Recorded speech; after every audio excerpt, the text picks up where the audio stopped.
చుట్టూ గుట్టలు, చెట్లు, పొలాలు, వాటి మధ్యలో ఈ టెంపుల్. ఇక్కడికి రావాలంటే ఎంతో అదృష్టం చేసుకొని ఉండాలి. ఈ గుడిని శ్రీ రామేశ్వర్లాచారి గారు తమకు తాము సంకల్పించుకొని తమ ల్యాండ్లో కట్టించుకున్నారంట.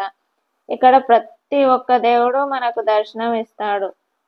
కోనేరు కూడా కట్టించారు. గుడిలోకి ప్రవేశించగానే మనకు క్షేత్రపాలకులు, వీరభద్రుడు, కాలభైరవులు, లక్ష్మీనరసింహస్వామి, చండీశ్వరులు దర్శనమిస్తారు. గర్భగుడిలో శ్రీ సీతారాముల వారు, శివయ్య, శ్రీ జగదాంబేశ్వరి దేవి, వాటికి ముందు సరస్వతీదేవి, అన్నపూర్ణాదేవి, గణపతి, సుబ్రహ్మణ్య స్వామి, భృంగీశ్వరుడు, సంతాన గోపాలకృష్ణ కొలువై ఉన్నారు. వీటికి పక్కనే 12 జ్యోతిర్లింగాలు, మధ్యలో పెద్ద శివలింగం ఉంది. దానికి చిన్న గ్యాప్ పెట్టించారు, ఎవరైనా ధ్యానం చేసుకోవడానికి వీలుగా ఉండేందుకు. వీటికి కింది వైపున దత్తాత్రేయులు, బ్రహ్మంగారు, కార్తీక్ బాబా, పంచముఖ హనుమాన్ ఉంటారు. అసలు హనుమాన్కి వాహనం ఉంటుందని మీలో ఎంతమందికి తెలుసు? నాకైతే తెలియదండి. హనుమాన్ వాహనం ఒంటె అంట. ఈ టెంపుల్లో విగ్రహాలు ఈ ఇయర్ ఫిబ్రవరి 15న ప్రతిష్ఠించారంట. విగ్రహాల ప్రతిష్టాపన 11 రోజులు జరిగిందంట. అంతేకాకుండా ఇక్కడ దుర్గాదేవి, పోషమ్మ, మానసాదేవి, సుబ్రహ్మణ్య స్వామి, నాగేంద్రుడు, నవనాగులు ఉన్నాయి. పాతాళ గణపతి, శివలింగం, రేణుకా ఎల్లమ్మ కూడా ఉంది.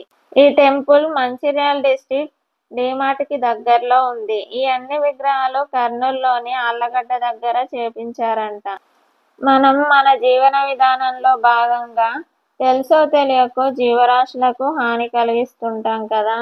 అలాంటప్పుడు ఆదివంద్య, గర్భవంద్య, మృతవంద్య లాంటి దశవిధ వంద్యలతో కూడినటువంటి వంద్య దోషాలు ఏర్పడతాయంట.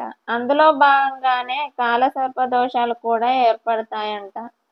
అలాంటి కాలసర్ప దోషాలు తొలగించడానికి ఈ గుడిలో ఒకే వేదికపై మానసాదేవి, సుబ్రహ్మణ్యేశ్వరుడు, సంతాన నాగేంద్ర స్వామి, అనంతాది నవనాగ దేవతలు, గణాధిపతి అమ్మవారు, నందీశ్వర సహిత పరమేశ్వరుడు, రాహుకేతువుల్ని పూజిస్తే సమస్త దోషాలు తొలగిపోయేట్టుగా ఒకే వేదికపై ప్రతిష్ఠించారు.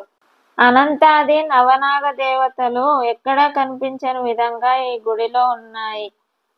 అవి అనంతుడు, వాసుకి, తక్షకుడు, కర్కోటకుడు, శంఖపాలుడు, మహాపద్మ, ధనుంజయుడు, నీలనాగ దేవత, ఐరావత, శేషనాగ దేవతలు ఇక్కడ ఒకే వేదికపై మనం చూడవచ్చు.